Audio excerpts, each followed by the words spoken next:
Hey everyone, it's Joel and Sebastian. We are back with you, EV Geek Podcast. And today we are excited because we have the 2024 Kia EV9. This is the Land Edition. So this is next to the top model, I believe. Yeah, I think GT line is the top. GT line is the top one. This is the long range. We're excited. We're going to share this with you today. We did do a little driving with it to get it here. And we are pretty excited about what we're going to share with you today with this EV Land. Sebastian, what are some things you're looking forward to this car? So just real quick on our drive over, I noticed, we drove an EV6 earlier today, and the infotainment's completely different. Completely different, like two different cars. Yeah, and so I'm excited to see if it's, it's pretty intuitive, if it's still kind of a lot of menus deep. I believe this one also has wireless CarPlay, which is great. It does. Yeah, and I'm just excited, to see how it drives. It's, this is a very large vehicle. This is, something like Telluride size. So does it drive like a very large boat, or does it stay pretty well composed? Is it quiet? Is it smooth? Stuff like that. Yep. And I might know the answer to some of those questions already, but it's for the suspense. It adds to the video. A lot of people are saying I'd buy an EV, but I need something with 3 rows. It has 3 rows. And my little one was back in the 3rd row earlier. Plenty of seats. We'll take a little bit tour of that in a little bit. So excited to bring you this 2024 Kia EV9 Land All-Wheel Drive Edition here on the EV Geek Podcast.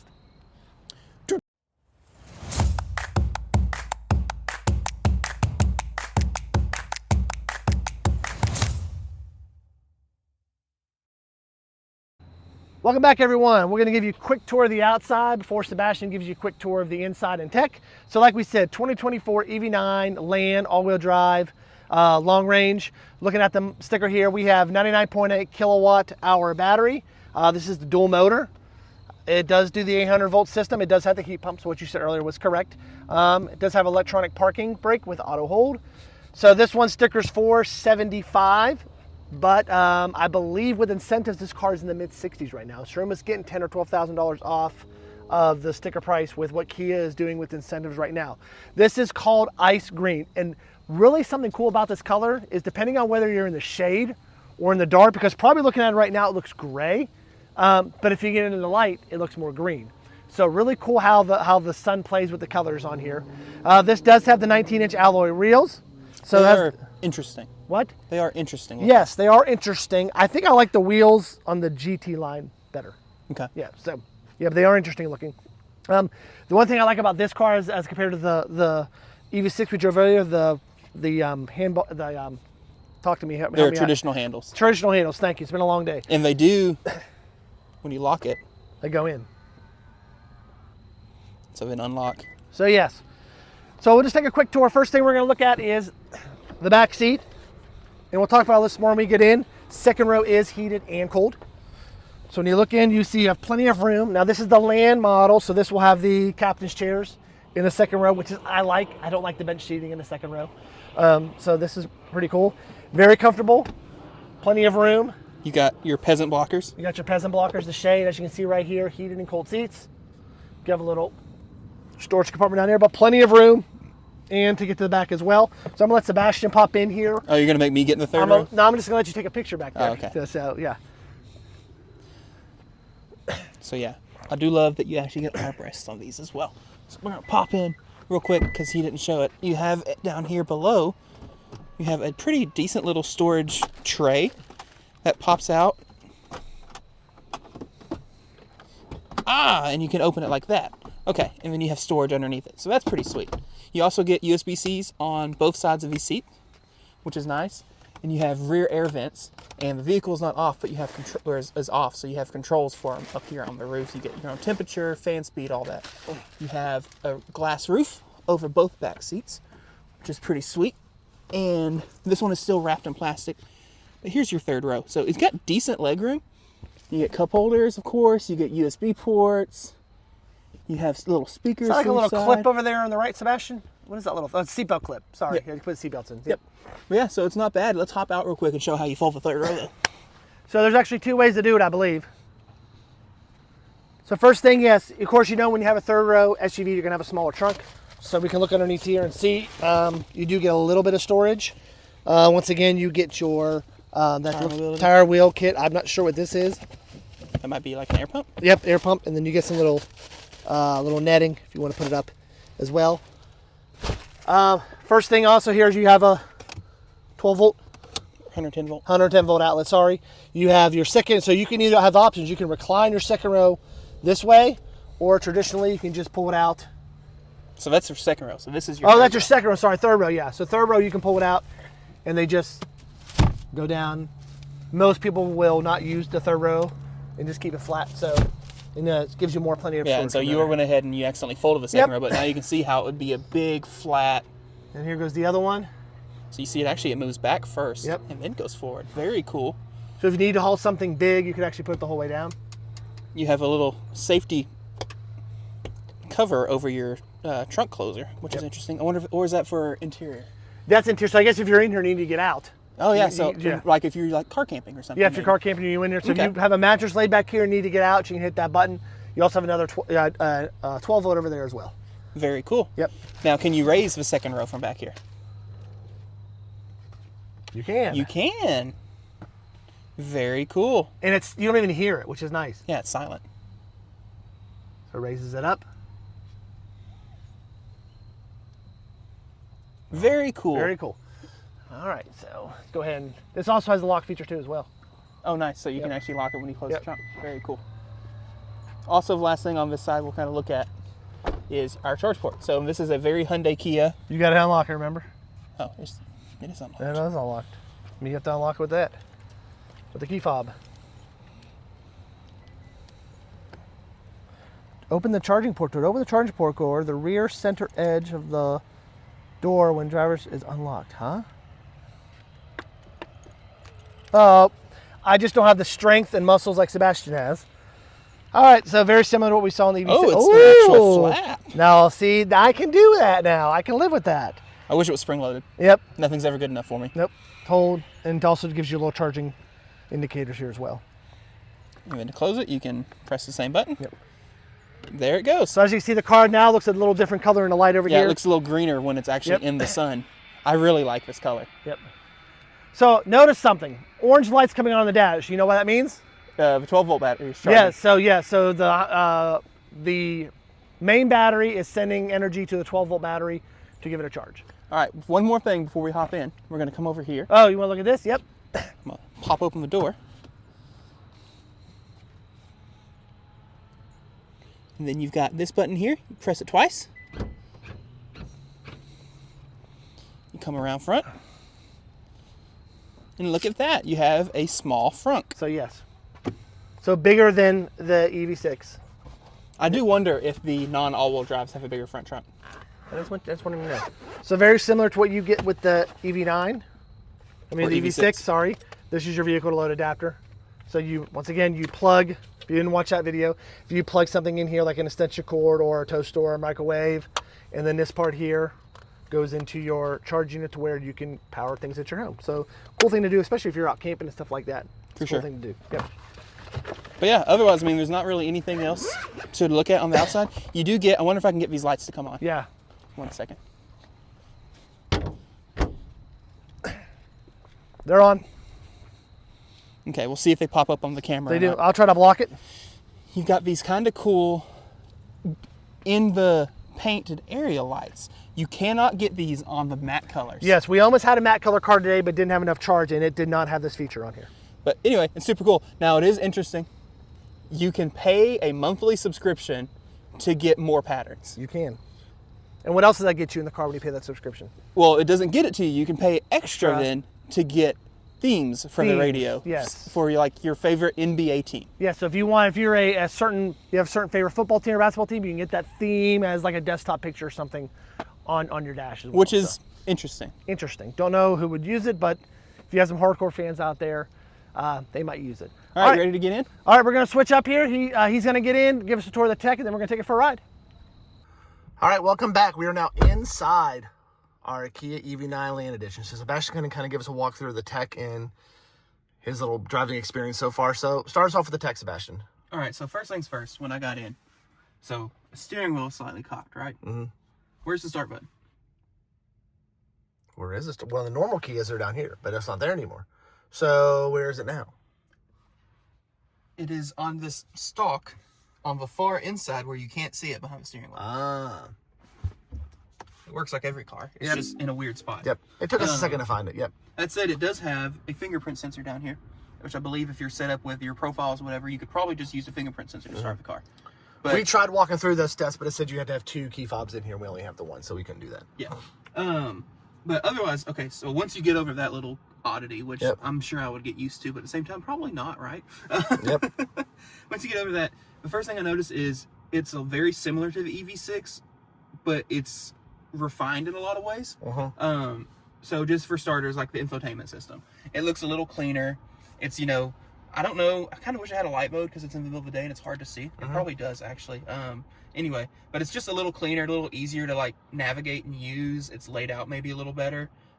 This one also does have Apple CarPlay, Android Auto, and it's wireless in this one, whereas on the EV6 it was not wireless. Which, I mean, really it works very, very similar. You've got your map here that will do some route planning. However, we do not have, I'll just say crap.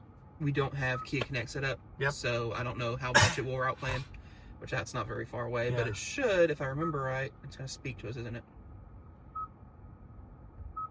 It actually didn't. It remembered. And see, so it's not telling me actually arrival percentages. Yeah. Which I'm assuming is because we don't have The Key Connect stop setup. Now, what it does have too, and you can't see it real nice, is because it's light outside, is it does have ambient lighting. So through here and over here through the doors, there's ambient lighting. So I don't know if it's green right now. I don't know if you can switch colors and. Yeah. So if you want to switch colors, you go setup. Yep. And then I believe it is under. It was under general and lighting. No, not general. Nope. That's the one thing is Another finding lights. vehicle lights. Yeah, sometimes the thing about Kia is you got to go deep into the menu sometime to do it. So to find your stuff. Let's go red. Can we see red? Is that showing up? Yeah, you can see it. You can see the red a little. Yep. Okay. There you see the red ambient lighting. So. And I mean, and it's everywhere. It's on the under the dash. It's on the side over of the center here. console. Yep. It's in the back. Yeah. Kind of just on the topic of the interior, these seats are amazing. The seats are so much more comfortable than the EV6 seats. So much more comfortable. And this one has the relaxation package, so you can like recline them, and they have the little leg rests. If you look down here, I'm doing it right. Oh, I'm going the wrong way.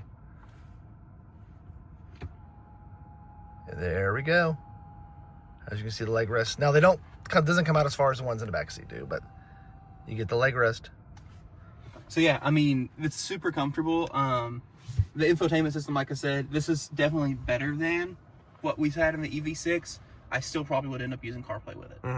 And I wouldn't be as mad about using CarPlay with it because this one, unlike the EV6, you can come in here to, where's EV?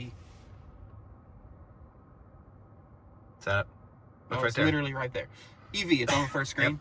You can hit it, and you have a button to on-demand precondition. Oh, cool. And it tells you whether or not you even need to. So right now it says the temperature is low, so we would need to precondition if we were charging, and also not at 95%. I didn't remember these.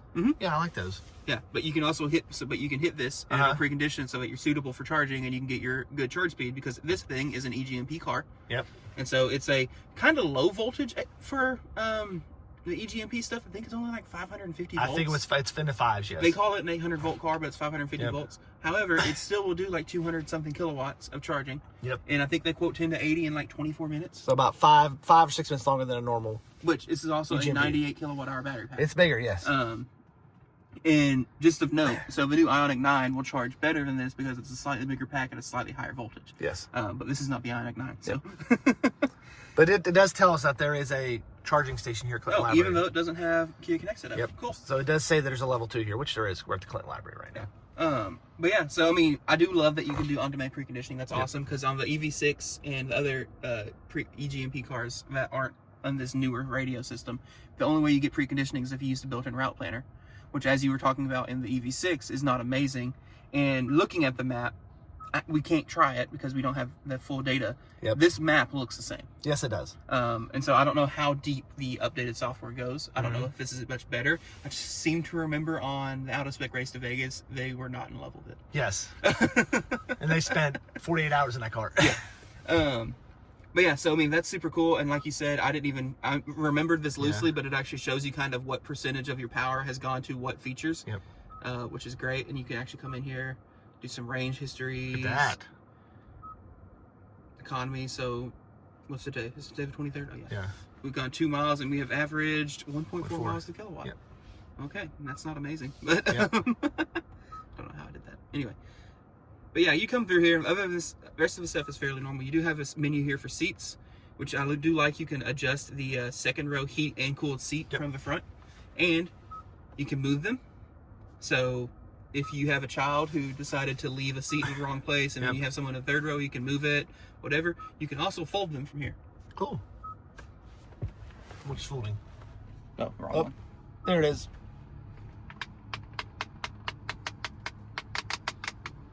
It's not a great noise. It's the head. It's the armrest rubbing against. Oh, okay.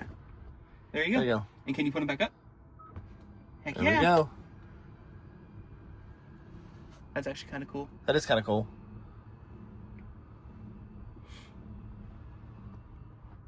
Okay, moving on. Rear cup holders too. Oh yeah, of course. So moving on. So this is a little odd. It's haptic. They're capacitive, but like you do have to push on them, and it like vibrates the whole panel. Yeah. My only gripe on this is I'm a person who will rest my thumb to use the screen, and so what I'll end up probably doing is resting my thumb on a button when I'm not thinking about it, and then it'll just start doing its own thing. So that's fine. Yeah. I do love that Hyundai Kia gives you the shortcut button. You can design what you want. You can program to whatever you want, so you can have it do all sorts of these, whatever you want. On my wife's Santa Fe, I have it set to phone projection, so when I hit that button, it just automatically pulls up CarPlay. Cool. And you have one on the steering wheel, and you can have them be separate. Oh, okay. So you can have this one do whatever else you want. Ooh, quiet mode, electric vehicle screen, whatever. So all that is super cool. Also, the other little gripe I have is I do not love the climate display.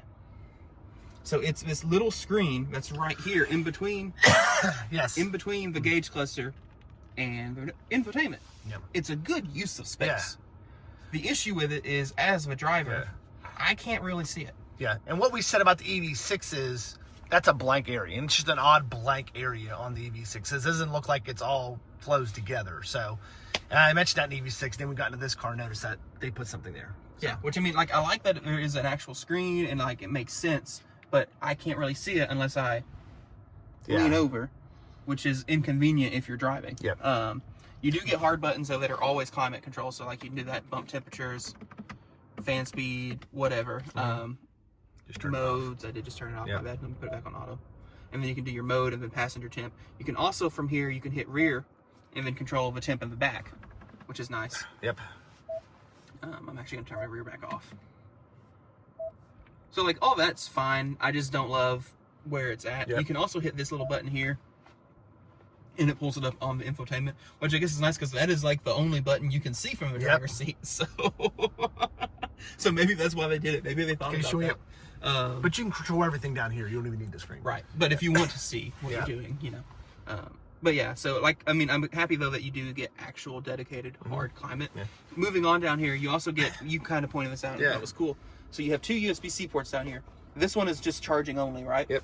This one can be charging only, or you can hit the button and it becomes charging and data. Yeah, you hit it, turn orange. So yeah, that's nice because that doesn't do it in my wife's EV6. So if we got to charge a phone up front, and we're using that, as soon as you plug it in, it pops up CarPlay. And sometimes we don't want that. We just want to charge a phone. So I like that feature. Yeah. And then of course you also get a 12-volt outlet, and that is a very spring-loaded kind of over-engineered cover for it.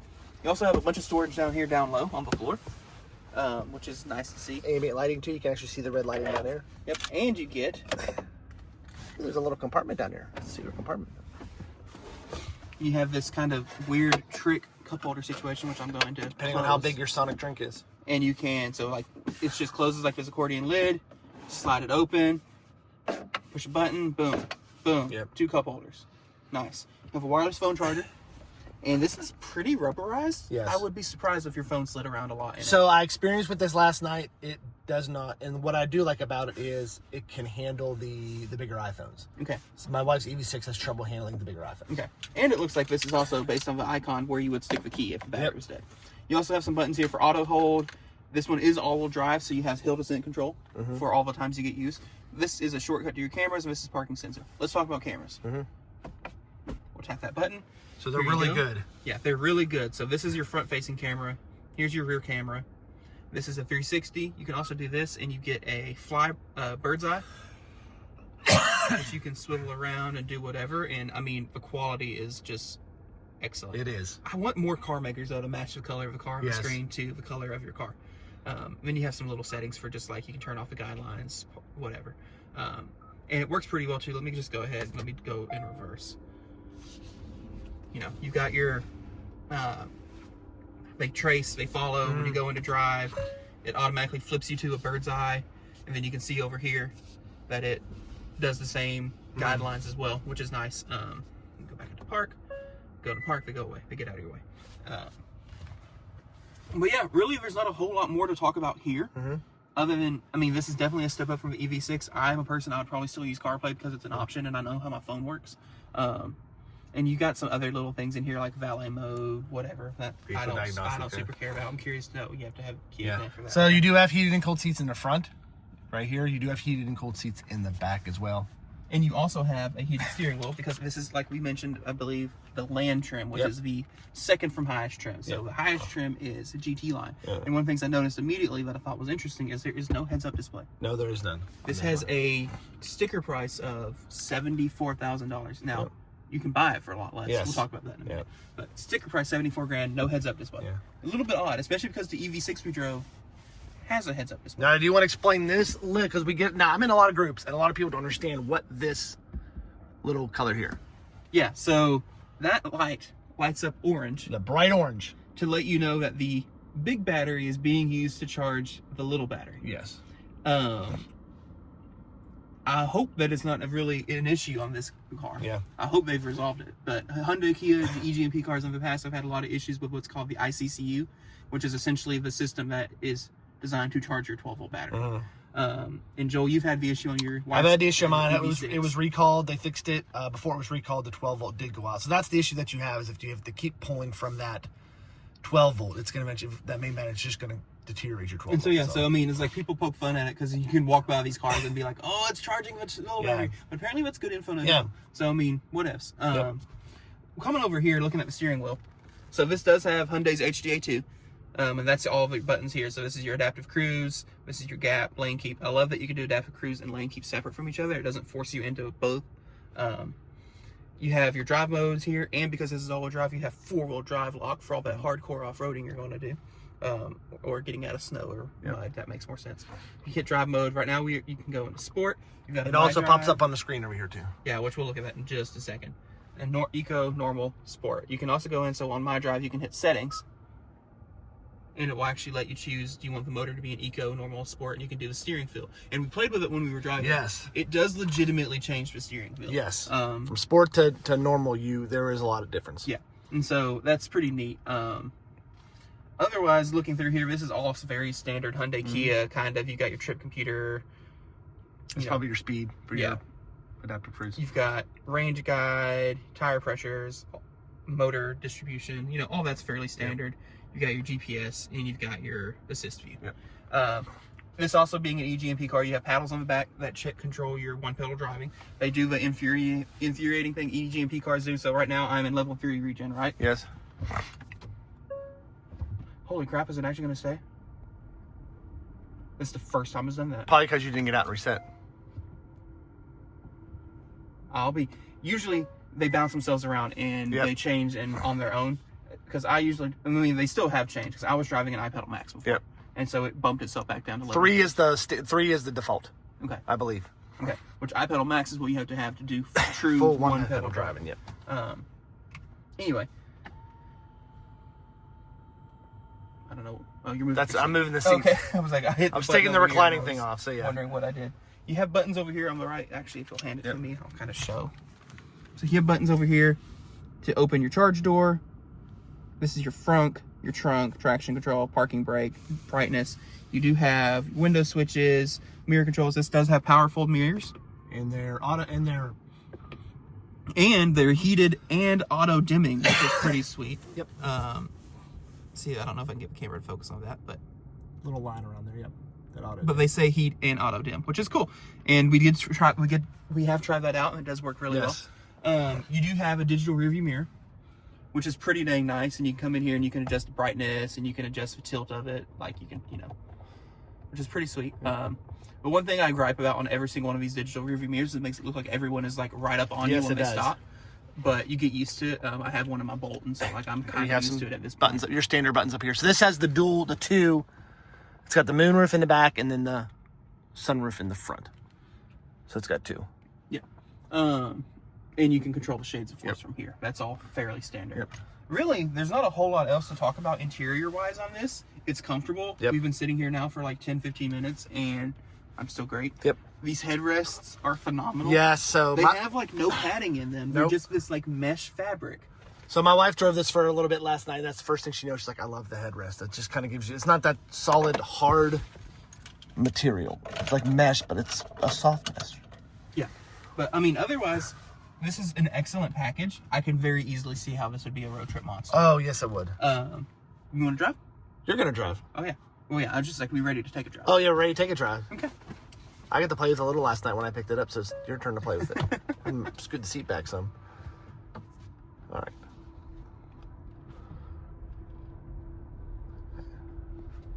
So, full disclaimer, I drove it a little bit already. Yeah. I drove it over here, and it's so quiet. Especially considering kind of, this is going to sound really bad, it's a Kia, right? Yep. This thing is as quiet as it is. It doesn't feel like it's a Kia. It feels luxury. It feels like a much nicer, yes. like a luxury vehicle. Which I know Kia, that's part of the whole rebranding of themselves, yes. right? They want it to feel like that. Yep. And I think they're doing a pretty decent job of it. Especially after driving this thing around. So we are filming today from the old Heifer Village. What a gorgeous building here in Little Rock. As Sebastian doesn't know how to do roundabouts. There's no way. It's fine. It does speed limit recognition. It does stop sign recognition. It does crosswalk recognition. It's like pretty neat how it does it too.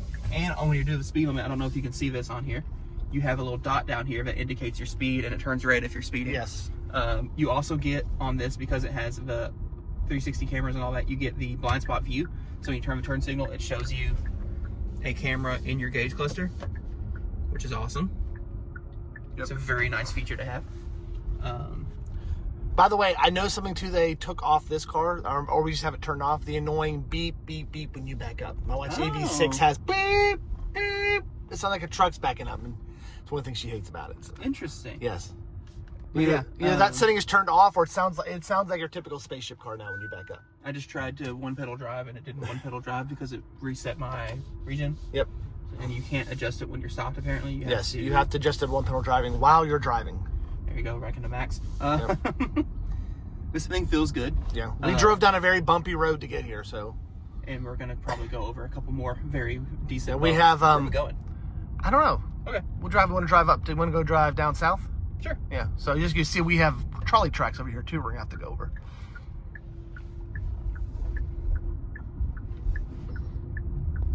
We'll get back out on the interstate. We'll try out HDA 2. Yep. One of the things HDA 2 on this does as well is it uses navigation data to kind of help with the lane centering, help with speed limits and all that, which is cool. And I believe they try to market. There's like AI features to it, but I don't even remember what they are because I'm so tired of AI. Everything's AI now. Especially, I work in tech. That's my day job, and like it's everything, man. And like some of it is legitimately cool, does great things. But I'm just so tired of it. So we are hopping on Interstate 30. This is all new. Yep. All the changes to all brand new paved roads here in Little Rock off Interstate 30. It won't take long before we get to more crappy roads. Yep. And then we'll get to really see how smooth the suspension is. Yep. A couple winters of salt and sand down here. Oh yeah, it'll be ruined in no time. But I mean, right off, even with this being new pavement, like there's still some transitions in it, and I mean, it soaks it up pretty well. It maybe doesn't ride as smooth as the other vehicle we drove recently. Yes. But that other vehicle is A, a sedan, not a 3-row SUV, and B, is a very different, even though they have very similar MSRPs, very different class of vehicles. Hey, we're apparently going on 630. I guess we're going 630. We'll go to the west side of the city. It's fine. We don't know these new traffic patterns. Down there is where you go to 30. Oh, okay, my bad. Which is nice because 630 is not 30 is paved, 630 is not. Yeah, so 630 is all concrete and Yes. kind of meh. And ooh, this is a bit of a weird. yeah, it's got a big old lane over there. No one's using for anything. But yeah, and then going around that corner, I was doing probably like a decent speed around that corner. It felt fine. It felt composed. You know, this is a big vehicle. Yes. And like in some ways you can tell when you drive, right? So if you're thinking about it, it's very Rivian. It's probably the same. It's a little bit longer, shorter than Rivian. I don't remember. But there's more. We'd say this. There is more room in the third row here than in the Rivian. Yeah. But yeah, you know, you can tell this is a big vehicle. You can tell this is a heavy vehicle. I don't 100% know what the weight is off the top of my head. I will put it in the video when I edit this. I'll just put text at the bottom. We're thinking 5,000 to 6,000 pounds. That's my guess. Yes. Yeah. And you can tell, like, especially when you give it when you goose it a little bit, you can tell it's heavy because you feel it nose go up, kind of. You feel the weight shift, and you can, like, I felt it a little bit going around that corner back there, but it was still pretty well composed. Like, I didn't feel like we were gonna roll or anything. So, I mean, all that's great. Out here on this concrete, there's a little bit of road noise. Like, we're speaking at a normal volume. We're not yelling over it. We're not. So much quieter than my Model Y. Model Y is very loud. And it's infinitely quiet, more quiet than my Chevy Bolt. So, and I mean, the roads, you know, you don't really feel the road surface. Some transitions here, like, just glides right over it. It feels, this is so good. I get it. I hope Hyundai continues, or Kia continues to sell bunches of these. Oh yeah, also, we didn't even bring it up. You can come in here and do passenger talk, and then now my voice I can hear is just being echoed to the back row seats, and I'm able to talk and yell at my kids at a normal volume. You don't have to yell at them. Yeah, you don't have to actually yell at them. I have to do the whole dad thing of don't make me turn this car around. I can just do it. I'm gonna turn it back off. I like this, how you control the navigation guidance, voice, and everything like that, just by hitting that I think was the home button I hit. So you swipe. So yeah, all that's super good. I'm gonna get over in the middle lane. We can back do to our main some screen. HDA. So I'm going to. It's already doing lane keeping. I can feel. Yes. So I'm gonna get down to 60. Here we go. Distance 3. It says HDA nav. It shows me a bunch of icons up here, but I don't 100% know what they mean. Cool. Now HDA is not a hands-free system. Nope. However, in that EV6 we drove, it sure did go a long time before it told me. Yes. But like, I'm just gonna lightly hold it. I'm just curious. This car come in, no problem. It keeps it in the lane and everything. No problem at all. No lane assist or anything. I don't believe so. In this car. So. Lane change assist. Sorry. Yeah, it actually just disables the. So it disables when you try. It disables, but this is a vehicle, so you can do that. You can manually take over. Get in your lane, and then boom. It keeps you right back in. Comes to Model Y. Hey, Model Y, how you doing? Guess we're filming a video. He's trying to catch up to us now. Yeah, it's like, I'm not trying to race. I just am driving. Yes. I hate 630. This is probably not one of the smoothest roads in Little Rock. Yeah, and also this is a road that you can't do a speed limit on because everyone will just run you over. Yes. So, the rear view mirror camera. I really like it. You see the Model Y back there? But I keep getting the actual, like, I can see the road, like, the actual mirror through it. Yeah. So what if that's something we could change in the settings, or? Because in my Bolt, for example, when you have it on the digital mirror, you can't see anything behind. Like, you don't actually see the mirror. But I keep getting like glances of I can see the back seats. Even though it's on the display. So I wonder if there's something you can change. And I don't know, maybe it's just super bright outside, because I think we had the brightness turned all the way up in here. Actually, we didn't.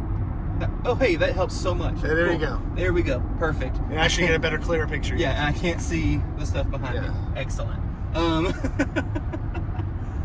curious. I'm going to try this again. Oh! It auto lane changes. It does? It 100% did it. Really? Yeah. Okay. Only reason I thought to try that is because when I actually did the lane change, it came up and was like, Cirrus is canceled. Yeah. And I was like, wait a minute. So, yeah. Did it again? Oh, wait, it did it because I guess I bumped it a little too hard. It's pretty sensitive. Yeah. Which is why that's what I'm thinking. Those things are up top there with the little arrows to the left and right. Could be. Which means lane change. Yeah. Lane change. I'm guessing hands free, and then I'm guessing it's lane assist. Those are the two. Yeah. Which makes sense. Yep. But yeah, cool. So it does actually do that. I don't think it would. I don't think it would like maneuver around other cars if you're going, like, because we're slowed down, we're doing 56, even though we have it set to higher. So it's just. So we come over here, it is. Go to cold seats, and they're on full max, as you can see. It's not a hot day, but the sun's bright, so it can get warm in the car. So I don't know if you've noticed this. There's been like 4 different cars that passed us, and every single car is looking at us. Yes. And I don't know if it's because we're filming a video or if they think the car is cool or what. Yes. But we keep having people. We have to admit, in the city of Little Rock, there are not many EV9s on the road. I mean, I've probably seen maybe 5, less than 10 probably on the road here. I've seen, which I don't live in Little Rock. I've seen maybe 2. Which is weird, because driving home yesterday from the dealership to my house, which is 10 minutes, we actually passed one. Oh, cool. Yeah. So. Yeah, I've seen maybe 2 on the road since they've come out. Yep. Which is a shame, because I mean, this should be I would think this would be the car, like one of the cars to have. So you mentioned price. So it lists for. So the sticker on this one is $75. Yes. Which is pretty high. But. However, the dealership currently has it listed at $57 after incentives. So you're talking about $20,000. Almost $20,000 off, $18,000 yeah, off. Which some of that's because Hyundai Kia, they currently do not qualify for a federal tax credit, and they have plans to start building these in Georgia, blah, blah, blah. But then with current political situation, who knows if the tax credit will be around long enough for that to matter, etc. But they are currently, because they don't qualify, they're just doing a $7,500 rebate. Yep, and then other rebates on top of that. And then there's other rebates on top of that, and dealership incentives and all that. This one is being currently sold by Crane Kia in Sherwood. Yes, thanks again, Crane Kia, for letting us borrow this and the EV6. And they have advertised on their website $57,000. Yep. Which, I mean, if you can actually get it at $57,000, that seems like a steal, especially considering we got some. Considering I bought my wife's EV6 2 years ago for $53,000. Yeah. So. Yeah. And there were no incentives back then. Right. Interestingly, it is not automatically adjusting for speed limit changes. I don't know if it's because maybe it's a setting. Yeah. Because like right now it's telling me the speed limit's 55, but it did not automatically turn it down. I wonder if that's a setting. I wonder if that's one of those Kia Connect things you got to do too. It could be. Yeah. We're gonna get on 430 to kind of do a loop if that's cool. We'll make a big loop. Yep. Gonna come off. Pretty decent one pedal right there. We can actually slow down a decent. So right now he's averaging 2.3 miles per kilowatt in this trip, which isn't for a car. That's also big. Probably including though that we sat in a parking lot with it on, and it probably chunked a little bit during that. Because it did say our timer is 27 minutes, and we haven't been driving for 27 minutes. Correct. I wish. Yeah. Because this would be a road trip monster. This is the model road trip monster. As you can see, it's got the 2 captain seats. The Land model has the 2 captain seats. As you can see, the third row is half up, half down. Like I said, those seats do recline. They are heated and cooled. They are very comfortable. As you can see, it kind of hugs you a little bit around the torso, which makes it a very comfortable ride. And I'm telling you, it's these headrests too, man. Yeah, these headrests are excellent. Yes. You could, and this would be a road trip monster too because it's super comfortable. Yep. It has all the features you need. Yep. You can charge, and then when you stop and charge, as long as you can get to a station that'll give you 230 kilowatt. Yep. Which most I don't know what it just dinged for. Most EA stations will have at least a couple 350 units. They'll have whatever they have there. Half of them will be working. Yeah, so. Cool, that too. We kid, they're getting better. But, you do that, you plug in for 20, 25 minutes, good to and then go. you leave. Yep. And then you go another 200-something miles. Yes. Like, you just soak up the monsters. Yeah. And then, 20, 25 minutes for a 98 kilowatt-hour battery pack ain't bad. So, you said this was the all-wheel drive. So, I charged it to 200% last night, and I think I got about 2. You charged it to 200%? I charged it to 100%. There we go. Forgot the comma. To 100% last night, and I got about 280-ish. Yes, I believe. Okay. Because right now we're at 91%, we're at 254. Okay. And I don't know if this is a guessometer vehicle or if it is based on EPA. I believe it's a guessometer vehicle. Because sometimes I'll charge my wife's EV6 and it gets like 339 on a charge. I'm like, I'm not getting anywhere close to 339. So. Okay, that makes sense. But yeah, I mean, this is honestly super impressive. I really like this thing. You gonna buy one for your wife? Eventually. I know she loved it, right? She loved it. She drove it for around the block last night, and she fell in love with it. She's mad at me. She's mad that you brought it home and it wasn't for her. my wife is a future she used to own Tellurides. So we had 2 Tellurides before. So she likes how they ride. Yeah.